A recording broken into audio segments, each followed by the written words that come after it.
Hallo Freunde, heute gibt es mal wieder ein Update-Video von mir für euch. Ich habe wieder einige Sachen auf eBay und auf Kleinanzeigen gefunden, habe mir online etwas bestellt in einem Shop, war bei Seatoys gewesen, habe mir da was mitgenommen. All das seht ihr in diesem Video und ich würde sagen, wir starten direkt durch. Los geht's!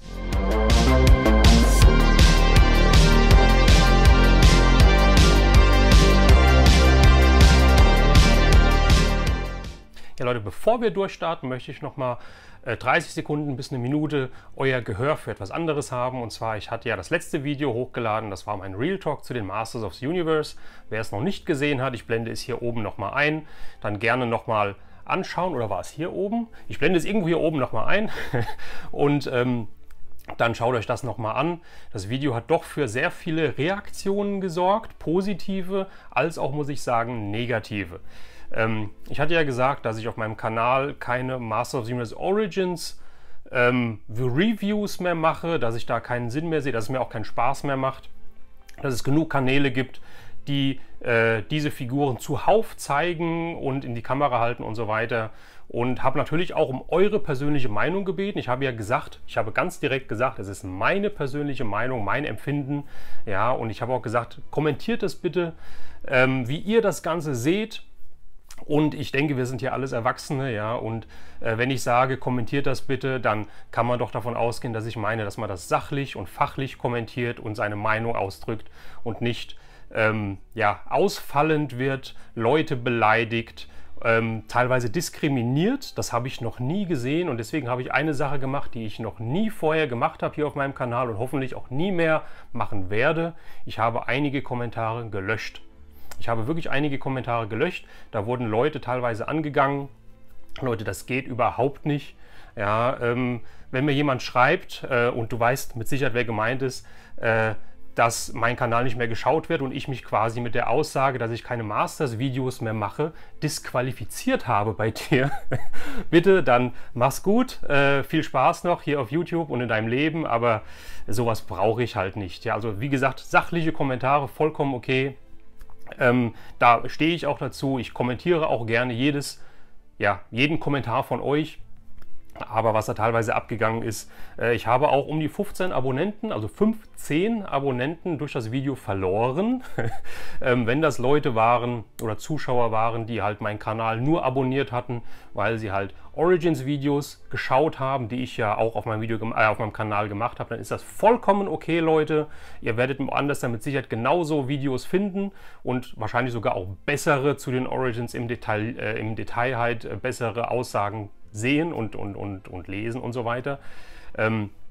Wenn aus einem anderen Grund deabonniert wurde, dann kann ich nur sagen, ihr habt den Sinn meines Kanals nicht verstanden. Aber um das jetzt abzuhaken, es gab auch sehr, sehr viele positive Kommentare, sehr, sehr viele sachliche Kommentare und Leute, alle die kommentiert haben, die das Video gesehen haben, die meinen Kanal abonniert haben, weil sie mit mir die Freude an den 80er Jahren, an unserer Kindheit halt haben, dann sage ich, ihr seid hier genau richtig, ich danke euch dafür und jetzt fange ich an mit meinen Neuheiten. Ja, und anfangen möchte ich als erstes mit Seatoys. Christian, viele Grüße an dich, ich war mal wieder bei dir. Seatoys hat ja mittlerweile ein Ladenlokal, nenne ich es mal, ja, hat jeden Samstag geöffnet, ich meine von 11 bis 15 Uhr oder von 12 bis 15 Uhr. Christian, sieh's mir nach, wenn ich es jetzt nicht hundertprozentig weiß, aber ich packe es gerne in die Videobeschreibung, den Link zu deinem Online-Shop und da stehen auch die Öffnungszeiten drin, also jeden Samstag auf jeden Fall mittags offen. Und ich war da und habe mir was mitgenommen, was ich eigentlich gar nicht mitnehmen wollte. Ich hatte es schon das letzte Mal, wie ich bei dir war, gesehen, lieber Christian, und habe es mir auch angeguckt und diesmal habe ich es mir wieder angeguckt und diesmal habe ich es einfach mitgenommen. Handelt sich natürlich um eine Toyline oder um Merchandise zu einer Toyline. Ich habe von der Toyline noch nichts in der Sammlung. Power on! Aber ich befürchte, das wird sich jetzt so langsam ändern, denn ich halte es mal einfach so simpel in die Kamera. Ich habe was von Captain Power bekommen und zwar ein Captain Power Sammelcase. Ich finde das total klasse. Ein riesen Trümmer ist das hier. Ja, Captain Power war ja eine Science-Fiction-Serie, sage ich mal, die bei uns, meine ich will jetzt nichts Falsches sagen, Entweder schon Ende der 80er, ich bin mir aber nicht hundertprozentig sicher, ich gehe eher davon aus, dass die Anfang der 90er bei uns im Fernsehen, ich glaube auf RTL gelaufen ist, war ja so eine interaktive Fernsehserie. Es gab ja Spielzeug mit so Infrarotpistolen und so weiter, wo man halt wirklich dann in der Serie mit interagieren konnte. Und es gab auch eine Spielzeugserie und hier ist ein Sammelcase davon. Ich finde das total toll. Captain Power and the Soldiers of Future. Ja, es ist geprägt, also es ist einwandfrei im Zustand natürlich, wie ich es halt nicht anders erwarten kann von Z-Toys. Ja, und wenn man das hier so sieht, ich versuche auch mal Bilder zu machen, es ist geprägt, hat so einen 3D-Druck, das heißt, die Figuren, die vorne kämpfen, sind ausgeprägt. Das Captain Power Logo ist ausgestanzt oder ausgeprägt hier oben. Sieht sehr, sehr toll aus. Und hier oben habe ich so einen Griff zum Tragen, damit ich die Figuren halt auch zu meinen Freunden und so weiter zum Spielen mitnehmen kann. Und ich kann es einfach aufschieben. Das mache ich jetzt mal. Naja, einfach ist es nicht, aber es klappt. Und dann habe ich hier das Case, ein riesen Case. Und wie ihr seht, das Inlay ist noch drin. Das Inlay ist nicht gebrochen, nicht spröde, nicht kaputt. Ist noch original. Ich finde es total klasse. Ja, und ich mache es mal wieder zu. Ist echt groß. Ich weiß noch gar nicht, wohin damit, aber ich habe es einfach mitgenommen. Und es ist von 1987. Ja, also wie gesagt, ich dachte eigentlich, dass die Captain Power Sachen bei uns erst in den 90ern rausgekommen sind, aber mittlerweile verschwimmen so die ein oder anderen Sachen in meinem Gedächtnis. Captain Power weiß ich, dass ich das halt als Jugendlicher gesehen habe. Und 1987, ja, da war ich 9 Jahre alt. Also ich glaube, ich habe das erst später gesehen. Ihr könnt es ja mal in die Kommentare schreiben, wenn ihr wisst, wann Captain Power bei uns rausgekommen ist. Auf jeden Fall das erste, ja, Toy, Zubehör, was auch immer von Captain Power in meiner Sammlung. Und ich werde jetzt mal schauen, ob ich auch die eine oder andere Figur mir leisten werde. Sie hatten nur ein Ziel, Lord Dredd und sein Bio-Dread-Imperium zu Fall zu bringen. Sie waren Soldaten der Zukunft. Ja, apropos Figur, ich habe auch auf eBay zugeschlagen, auf dem richtigen eBay, nicht auf Kleinanzeigen, und habe da eine Figur gesehen, bei einem privaten eBayer, sage ich mal, und habe, die Figur war mit 70 € Sofortkauf drin oder Preisvorschlag. Und ich habe dann einfach mal 60 € als Preisvorschlag geschickt. Das war es mir wert, das wäre mir die Figur wert gewesen. Und ich habe den Zuschlag bekommen, habe die Figur bekommen. Und auch dies ist wieder eine Figur von einer Toyline, die ich noch nicht habe, die ich noch nicht in der Serie habe. Also auch Figur Nummer 1, natürlich ein Mock aus den 80er Jahren. Und zwar habe ich hier Sphinx von den Infaceables. Infaceables war auch eine kleine Toyline, die auch in den 80ern von Galoob, wo haben wir es hier, von Galoob rausgekommen ist. Die haben ja einiges an Toys rausgebracht. Die ist von 1984, also im gleichen Zuge, sage ich mal, wie Blackstar rausgekommen, wie die Masters of the Universe von Mattel. Kleine, feine Toyline hier hinten. Es gab ein paar Figuren, es gab 3 Fahrzeuge. Und der hier ist in einem wunderschönen Zustand. Der Verkäufer hat auch geschrieben, das ist eine Vitrinenfigur. Der hat also nur lichtgeschützt in der Vitrine gestanden. Das sieht man, der Blister ist bombenfest, hat keine Risse, hat keine Cracks, ist glasklar. Die Karte ist wunderschön, ja, also wunderschön. Keine Knicke drin, keine Ohren, keine Eselsohren, was auch immer. Wunderschöne Karte, nicht ausgeblichen, ja, schön strahlend weiß auf der Rückseite. Infaceables. Die Figuren haben auch die Größe von den Masters, auch von den, na, wie heißen, von den Blackstar-Figuren. Und man kann diese Figur Infaceable deswegen, da ich die Gesichter drehen kann, so ähnlich wie als Beispiel Man-E-Faces bei den Masters. Ja, nur ich kann es nicht am Kopf drehen, sondern ich ziehe quasi hier den Oberkörper an der Hüfte auseinander und dann dreht sich einmal das Gesicht und dann setze ich es wieder zusammen. Ja, und diese Gesichter, ich habe auch mal geguckt, die Figuren gibt es ja auch lose, diese Gesichter sind so aus Gummi, aus weichem Gummi, meine ich. Ja, wie gesagt, ich habe noch keine Figur selbst in der Hand gehabt, aber die Gesichter wetzen sich irgendwie so ein bisschen ab, wenn man die halt dreht, so durch den starren Kopf. Und die Gesichter sehen meistens etwas entstellt aus, von denen, die man so online findet. Hier der, wie gesagt, war noch nie ausgepackt. Wunderschöner Zustand. Die erste Figur für 60 Euro und ich glaube 5 Euro Versand, also 65 Euro diese Figur. Ich denke mal, da kann man nicht meckern. Die wandert auch in meine Sammlung zu den Blackstar Mocs, die ich ja schon habe. Und hoffe, dass da noch einige dazukommen. Die sind bei weitem nicht so teuer wie die Masters-Figuren, wie die Bravestar-Figuren und so weiter. Also ich denke mal, da könnte man noch dran kommen. Ja, lose auf jeden Fall. Mocs habe ich selten gesehen in einem so schönen Zustand, deswegen musste der sein. Könnt ihr auch mal in die Kommentare schreiben, ob ihr die Infasables kennt, ob das komplett neu für euch ist. Vielleicht habt ihr auch Figuren davon. Wie immer, euer Feedback interessiert mich. Dann habe ich auf Kleinanzeigen zugeschlagen.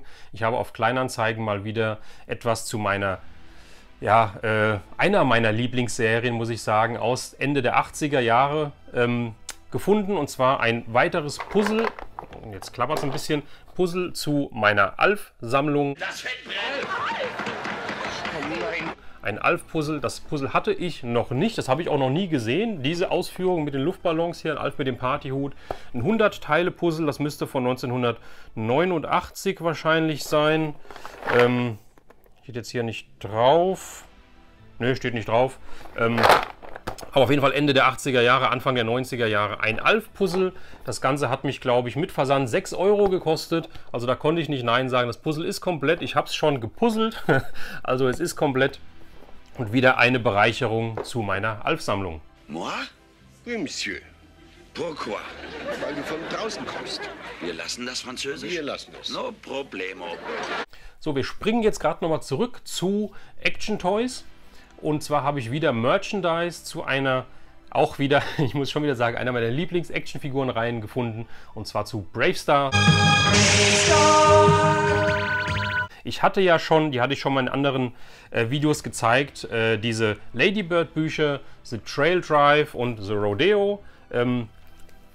Die gleichen Bücher, gleichen Formate wie von Ladybird, die Masters of the Universe Bücher rausgekommen sind. Die hier gab es in Deutschland nicht. Das heißt, die gibt es nur in englischer Sprache. Und ich meine, da gab es 3 Stück von. 2 Stück hatte ich schon. Und jetzt habe ich Band Nummer 3 gefunden. The Great Carium Robbery.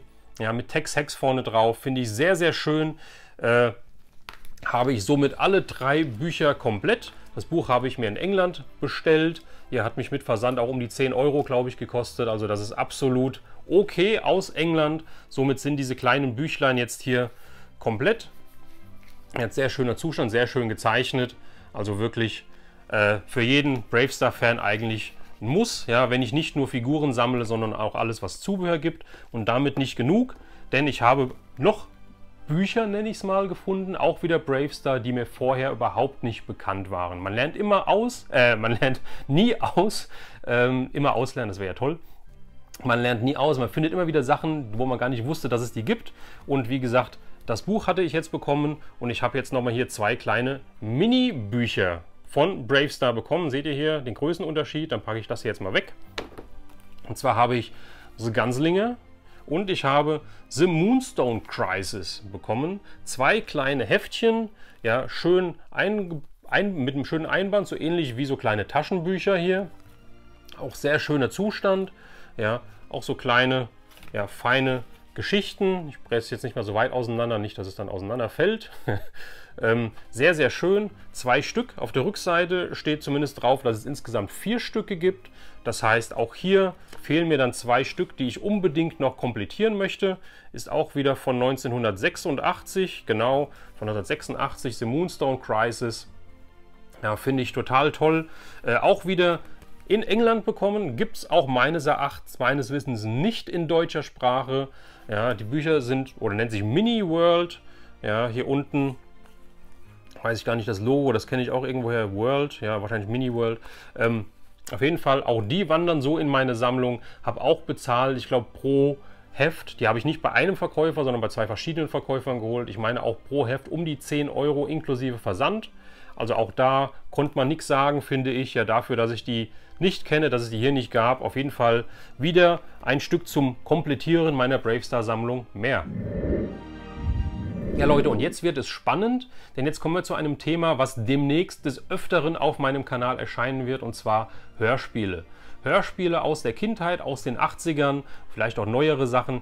In dem Fall geht es jetzt erstmal um Hörspiele der 80er Jahre zu tollen Actionserien, die früher auf RTL rauf und runter gelaufen sind. Ihr wisst genau, was ich meine. Es gab 3 Stück an der Zahl eigentlich, wovon es von Europa auch Hörspielkassetten gab. Es gab Knight Rider, es gab das A-Team und es gab Airwolf. Und die 3 Serien versuche ich zu komplettieren. Gab es alle als MC, also als Kassette, als Hörspielkassette. Und ich bin drauf und dran, von allen 3 ein Komplettset zu haben.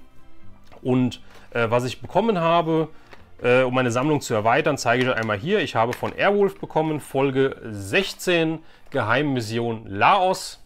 So. Und Folge 17, Airwolf wird enttarnt. Ja, tolle Kassetten. Auch immer bei Europa angegeben. In den Hauptrollen die Originalsprecher der deutschen TV-Serie. Und bei Europa war es ja so, kennt man ja auch von Knight Rider, dass nicht die Synchronregie aus der TV-Serie übernommen wurde, sondern man hat dieselben Sprecher aus der Serie ins Tonstudio reingeholt und hat diese Folgen neu aufgenommen für Kassette, kindergerecht und so weiter. Teilweise sind die Passagen 1:1 übernommen worden, teilweise wurde ein bisschen was geändert, natürlich wurde es gekürzt. Aber es sind die Originalsprecher dabei. 2 weitere Folgen für meine Airwolf-Sammlung.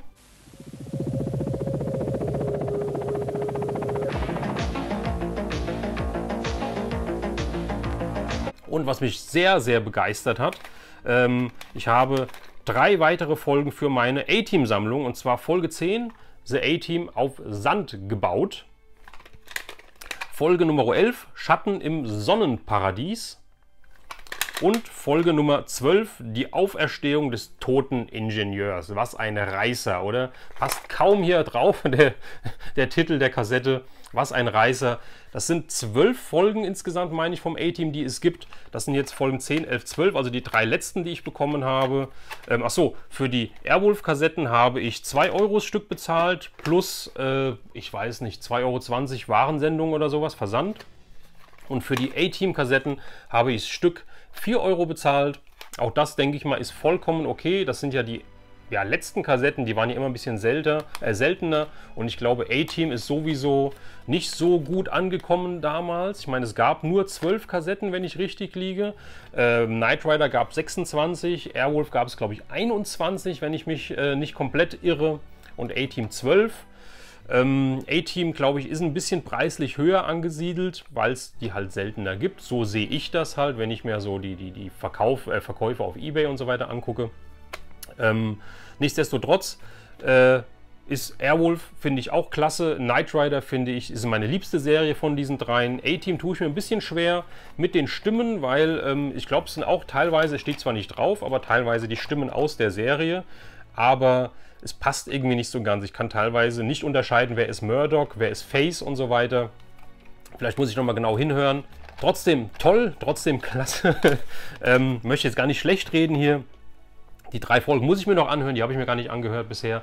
Und ich habe eine Bitte an euch, ich würde unten in die Kommentare, ich würde den ersten Kommentar anpinnen, den würde ich absetzen und würde da reinschreiben, welche Folgen ich noch vom A-Team, von Knight Rider und von Airwolf brauche. Natürlich gerne immer Kassette plus Hülle, also plus Cover natürlich. Ja, möchte ich, wenn schon, komplett haben. Und es wäre klasse, wenn der ein oder andere vielleicht mal bei sich nachschaut, ob er welche doppelt hat, ob er sie vielleicht nicht mehr braucht und mich dann anschreibt oder unter meinem Post kommentiert. Dann können wir auch gerne per Messenger weiterschreiben oder ihr schickt mir eine E-Mail an retrorauner@outlook.de. Und da werden wir uns mit Sicherheit einig. Wäre klasse, wenn ihr mir helft, diese 3 Kindheitsserien zu komplettieren. So, und last but not least habe ich eine Lieferung bekommen. Andris Zeiberts Jazz Keller. Denkt ihr jetzt, was ist das denn? Was will er denn jetzt mit Jazz? Vielleicht sagt euch Manuel Backert was. Bernd Brack, ja, wenn euch das was sagt. Es gab ja bei Europa, viele verschiedene Künstler, die die Musik zugesteuert haben zu unseren Lieblingshörspielen, TKKG, 3 Fragezeichen etc. Und Manuel Backert hat ja schon mal 3 Auflagen rausgebracht und hat seine Musikstücke, die in den Hörspielen verwendet wurden, einzeln auf Tonträger gepresst und hat die angeboten, in voller Länge natürlich ausgespielt. Fand ich total klasse. Die habe ich auch alle in meiner Sammlung als Schallplatte und als MC, als Kassette. Das waren immer limitierte Auflagen. Und Andris Zeibert hat es jetzt genauso gemacht. Auch der hat für die 3 Fragezeichen Musik beigesteuert. Damals Mitte, Ende der 90er Jahre. Und auch da gibt es jetzt was ganz Tolles. Und ich packe das erstmal. Erstmal machen wir das große Ding hier. Und zwar habe ich jetzt hier die Schallplatte dazu bekommen. Die Schallplatte, schönes Design, steht auch hier oben Limited Edition 2023. Schönes Design. Das Design ist von Andreas Ruch. Ja, wer den nicht kennt, der sollte mal auf Instagram gucken. Ich weiß gar nicht, wie es bei Facebook aussieht, aber auf Instagram auf jeden Fall. Da habe ich ihn auch abonniert. Er macht sehr, sehr tolle Zeichnungen, Artworks zu den 3 Fragezeichen, auch zu den alten Serien, den verpasst dann neue Cover und so weiter. Also sehr, sehr schön. Er hat hier das Cover beigesteuert. Ja, und hier sind Musikstücke, sage ich mal, drauf. Von 1998, 97, 96, 94 etc. Also von Mitte bis Ende der 90er Jahre. Ja, hier hinten seht ihr es nochmal. Die Schallplatte ist limitiert gewesen. Ich meine auf 200, 300 Stück. Ich bin mir jetzt nicht hundertprozentig sicher. Es sind aber allerdings aufgrund der Menge, was auf eine Schallplatte drauf passt, wenn ich halt eine einigermaßen vernünftige Qualität haben möchte, meistens so maximal 25 Minuten pro Seite, meine ich, oder 23. Ja, sind hier nicht alle Musikstücke drauf. Deswegen habe ich mir noch die CD mitbestellt. Ja, da sind wesentlich mehr Musikstücke drauf. Ja, in einer schönen Papphülle, gleiches Cover etc. Und ich habe mir noch die limitierte MC, also Musikkassette, mitbestellt. Auch hier, genau wie auf der CD, alles komplett drauf. Ja, nur die LP hat mangels Kapazität halt nicht alle Musikstücke mit dabei. Finde ich total klasse, dass diese Künstler diese Musik uns nochmal so zugänglich machen und uns wirklich zum Anhören auf Vinyl, auf Kassette oder auf CD pressen. Wir können uns das kaufen und wenn ich diese Musikstücke höre, bin ich komplett zack wieder in meinem Kinderzimmer, sitze vorm Kassettenrekorder, höre diese Kassetten, ja, und lausche der Musik. Ich finde diese Musik einfach einzigartig und vielen Dank, dass ihr uns das möglich macht. Was es dazu gab, vielleicht noch ganz kurz, es gab für jedes Stück, was man erworben hat, ja, gab es eine Autogrammkarte, ja, und da ich halt 3 Stücke, sprich Kassette, MC und LP, Kassette, CD und LP bekommen habe, habe ich 3 Autogrammkarten bekommen. Jede Autogrammkarte ist mit Widmung für Frank. Das freut mich sehr. Vielen lieben Dank. Zusätzlich kam noch ein Aufkleber mit. Also finde ich richtig, richtig klasse. Ja, und das soll es gewesen sein.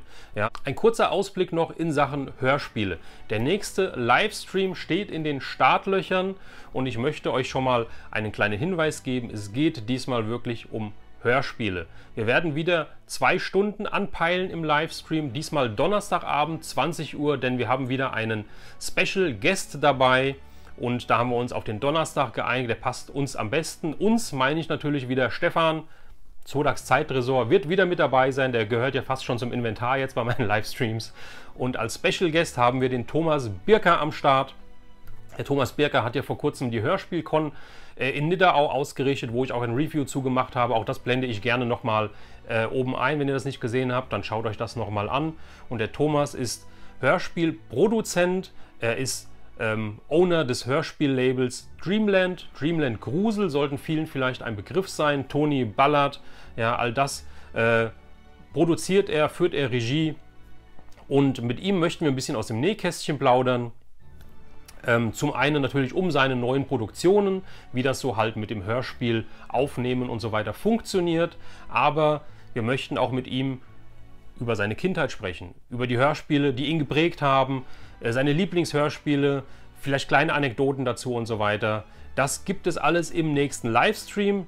Da geht demnächst die Einladung raus. Deswegen würde ich mich freuen, wenn ihr meinen Kanal abonniert und das Glöckchen aktiviert, weil dann werdet ihr sofort informiert, sobald der Livestream online ist, sodass ihr euch registrieren könnt und dann am Donnerstag live mit dabei seid. Genau, nächsten Donnerstag ist es schon soweit, dann geht der Livestream an den Start. Wir zu dritt, Stefan, Thomas Birker und ich, werden über Hörspiele sprechen und ich freue mich über jeden Einzelnen, der dabei ist, der es einrichten kann und sage einfach mal dann, vielleicht sehen wir uns, vielleicht hören wir uns, vielleicht lesen wir uns im Livestream, würde mich sehr freuen. Ansonsten bis zum nächsten Video, macht's gut, euer Retro Rauner.